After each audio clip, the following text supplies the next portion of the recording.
اب کیا کیا جائے؟ یہ تمام اصحاب جو وہاں پر ہیں ایک طرح سے مشکوک ہو گئے، سب کو چھوڑ بھی نہیں سکتے اور سب کے دامن کو تھام بھی نہیں سکتے، کیونکہ ان میں تو ایسے ہیں جو رسول اللہ صلی اللہ علیہ وسلم کو قتل کرنا چاہتے ہیں، ان میں تو ایسے ہیں جن پہ رسول اللہ صلی اللہ علیہ وسلم نے واضح حکم دیا کوئی مجھ سے پہلے وہاں پر نہ پہنچے جہاں پر پانی ہے، یہ وہاں پہنچ گئے، نہ فقط پہنچ گئے بلکہ پی گئے، اور آپ نے ان پر لعنت فرمائی، بد دعا فرمائی، جن پر لعنت فرمائی، جن کے لیے فرمایا کہ اونٹ سوئی کے ناکے سے گزر سکتے ہیں لیکن یہ نہیں گزر سکتے۔ اب ایک موضوع آ جاتا ہے دوبیلا کا، تو یہاں پر ڈسکشن یہ ہے کہ اصلا دوبیلا ہے کیا؟ خیر عام طور پر عموماً اہل سنت کہتے ہیں دوبیلا ایک پھوڑے کا نام ہے، تو یہ بھی ذہن میں رہے کہ خود معاویہ کے بارے میں یہ ہے کہ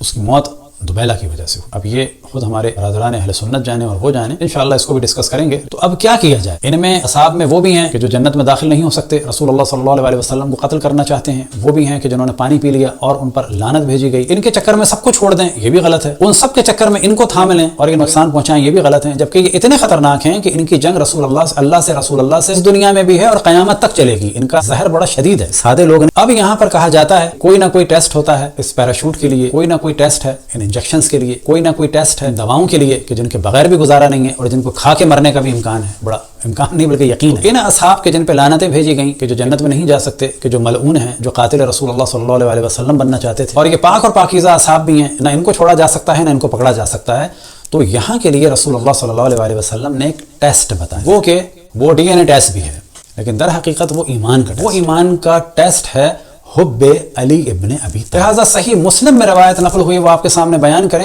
یہ روایت اصل میں رسول اللہ صلی اللہ علیہ وسلم سے نقل ہوئی، لا یحبک الا مؤمن ولا یبغضک الا منافق۔ پہلے آپ کے سامنے مسند احمد سے پڑھتے، کیونکہ اصل موضوع کیا ہے کہ رسول اللہ صلی اللہ علیہ وسلم ارشاد فرما رہے ہیں اصحاب کے درمیان مولا امیر المؤمنین علیہ الصلوۃ والسلام سے صدیق اکبر فاروق هذا الامت به يفرق بین الحق والباطل، یعصوب الدین امیر المؤمنین علی ابن ابی طالب سے ارشاد فرما رہے ہیں یا علی لا یحبک الا مؤمن، مسند احمد ابن حنبل جزء ثانی اور حدیث نمبر 731، ان علی علیہ الصلوۃ والسلام قال عهد الی النبی صلی اللہ علیہ وآلہ وسلم انہ لا يحبک الا مؤمن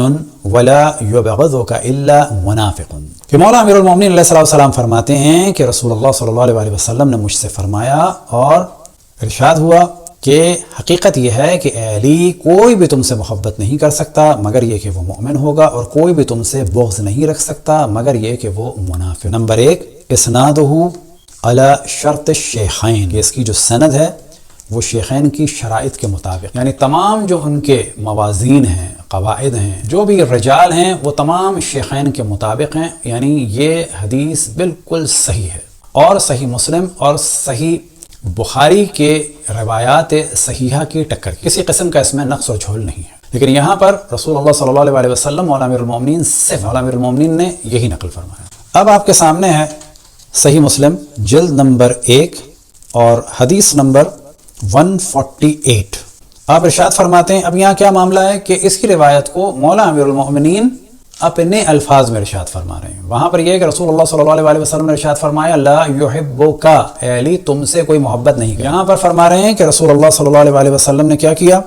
مجھ سے عہد کیا کہ مجھ سے مومن کے علاوہ اور کوئی محبت نہیں کرے گا اور منافق کے علاوہ اور کوئی شخص بغض نہیں رکھے گا۔ بغض کی بات ہو رہی ہے، جو دل میں بغض، اگر تلوار آ جائے، فوج آ جائے مولا امیر المومنین کے مقابلے میں، ان پہ لعنتیں بھیجی جائیں، انہیں گالیاں دی جائیں، ان تمام اصحاب کے لیے جو ٹیسٹ ہے، لٹمس ٹیسٹ ہے، وہ کہ 18 سینچری میں یہ صرف کیمسٹری کے لیے ورڈ شروع ہوا تھا، اب یہ تقریباً تمام انگلش ورڈ میں، حتیٰ پولیٹکس میں بھی یوز ہو رہا ہے، اور حق اور باطل کو پہچاننے کے لیے لفظ یوز ہوتا ہے۔ یہ صرف اب کیمسٹری کا نہیں رہا ہے، پولیٹکس میں بھی اس کا یوز ہے۔ جو ٹیسٹ ہے، لٹمس ٹیسٹ، وہ کیا ہے؟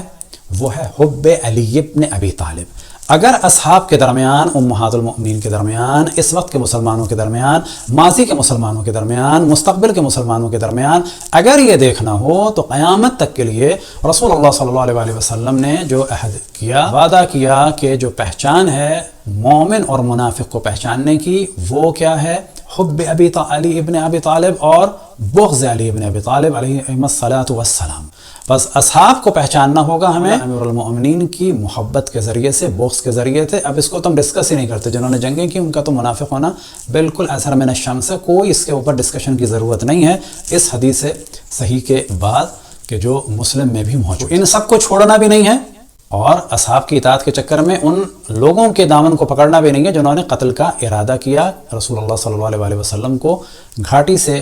نیچے پھینکنا چاہتے تھے، قتل کرنا چاہتے تھے، ان کے دامن کو بھی تھامنا نہیں ہے۔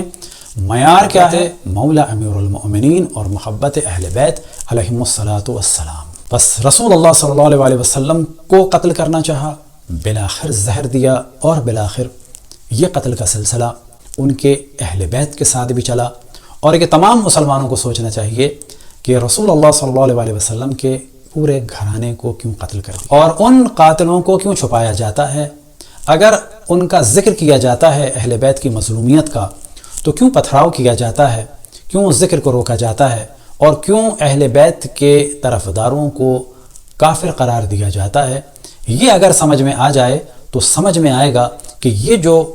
مسلم میں نقل ہوا لوگوں کی جنگ ہے، حرب للہ ولرسولہ فی الحیات الدنیا ویوم یقوم الاشہاد۔ ان منافقین کو سادہ نہ سمجھیں،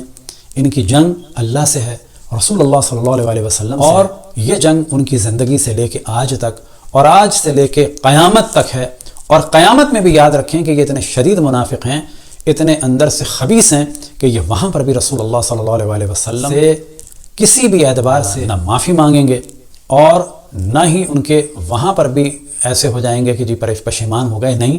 یوم یقوم الاشہاد، اس وقت تک ان کی جنگ چلتی۔ اب انشاءاللہ کچھ اور موضوعات کو آپ کے سامنے لے کے آئیں گے اسی جنگ تبوک سے ریلیٹڈ، وصلی اللہ علیہ، جنگ تبوک کے بعد واقعہ اکبر سے ریلیٹڈ، وصلی اللہ علیہ محمد و آلہ الطاہرین۔